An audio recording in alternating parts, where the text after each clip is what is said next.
একটা হচ্ছে তাকে আমি বাড়ি লিখে দিছি 60 লাখ টাকা দামের, তার একটা প্রভাব আছে, সে কিডনি দিছে। কষ্ট দেয় পরকীয়াটাই, ওর পরকীয়াটাই কষ্ট দেয়। কারণ 2টা মাস আমি জেলে যাওয়ার আগে আমাকে জেলে দিছে, তো এই কষ্ট পাওয়ার পরে জেলে দিছে। তো জেলে গিয়ে আমি যার সাথে গেছিলাম সাভার থানাতে, একটা ছেলের সাথে, সে ছেলেকে আমি বলছি যে জেল যদি 3 মাস হতো আমি খুশি হতাম।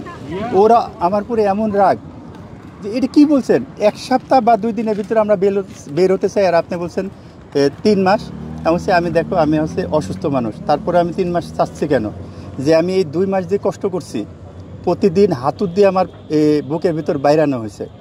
কারণ সে এমন গান শুনে জোরে জোরে 1 বার 10 বার 15 বার করে গান শুনে, কোনোটা তার স্মৃতি নিয়ে, তার জন্যে, তার যে চলে গেছে যে যার সাথে পরকীয়া করছে তার জন্যে। এবং কথাবার্তাগুলো এমন কটাক্ষ করে বলতো, মানে সহ্য করার মতো না। তারপর আমি সহ্য করে গেছি, এত কষ্ট লাগছে আমার, এটা হচ্ছে কষ্ট। আর সুখের দিন হচ্ছে ওর সাথে কোথাও যেতাম বেড়াতে, এগুলা খুব ভালো লাগতো। প্রতিটা অকেশনে আমরা বেড়াতে যেতাম, প্রত্যেকটা অকেশন। আপনি 21শে ফেব্রুয়ারি বলেন, 16 ডিসেম্বর বলেন, আর ভালোবাসা দিবস তো আছেই, ঈদ বলেন, যত অকেশন আছে আমরা একটাও বাদ দিতাম না। এবং 3 জনে একই কালারে প্রায় পড়ার চেষ্টা করতাম, আমার ছেলে, আমার ওয়াইফ। এবং আমরা যখন বিদেশে গেছি, তাজমহলে গেছি, তখন আমাদের স্মৃতিগুলো খুব মনে পড়ে।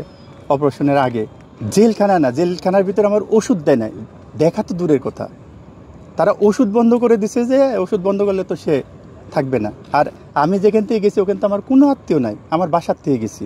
আমার মাকেও অনেক আগে বের করে দিছে, মাকে এমনকি স্টোরের ভিতর রেখে আসছে।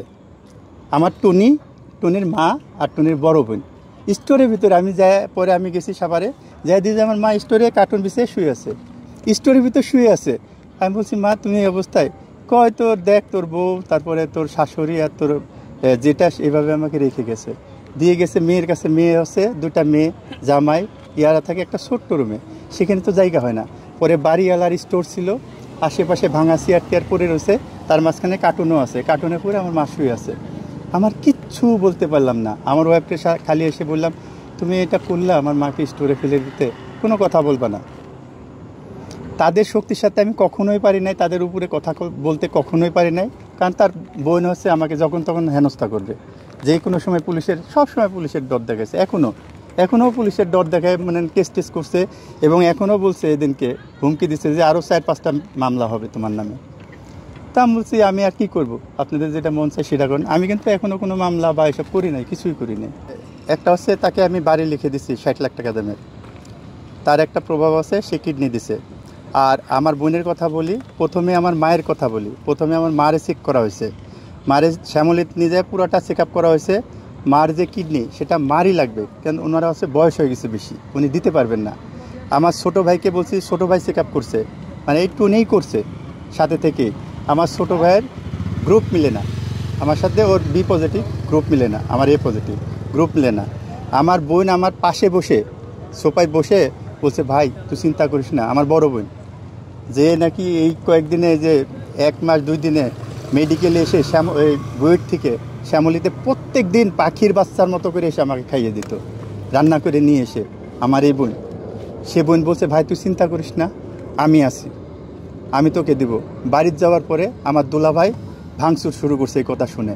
পরে আমার ভাগ্নিরা টুনিরেই ফোন করছে যে মামি আমার আম্মু দিতে পারবে না, কারণ আব্বু আছে ভাঙচুর শুরু করছে আপনার এই, যে ও দিতে পারবে না কিডনি, বাস স্টপ। আমি তখন বলছি আচ্ছা এটা নিয়ে ভাঙচুরের দরকার নাই, আল্লাহ যে কোনোভাবে মিলাবে, ঠিক আছে, এইসব বলেছি।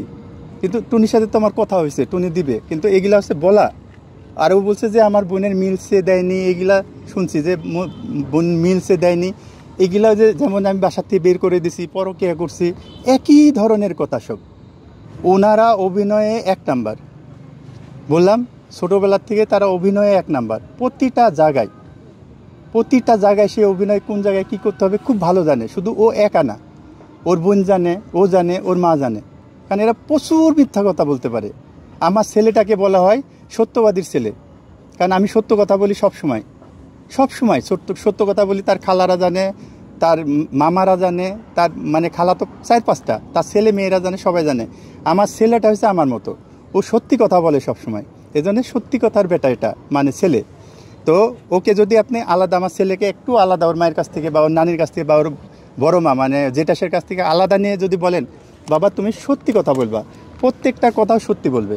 আর যখন ওদের কাছ থাকবে ওরা তো বানায় বানায় অনেক শিখাই দেয়, সেইগুলাই তাকে বল। যদি আমি পরকীয়া কেউ প্রমাণ করতে পারে যে আমি পরকীয়া করছি।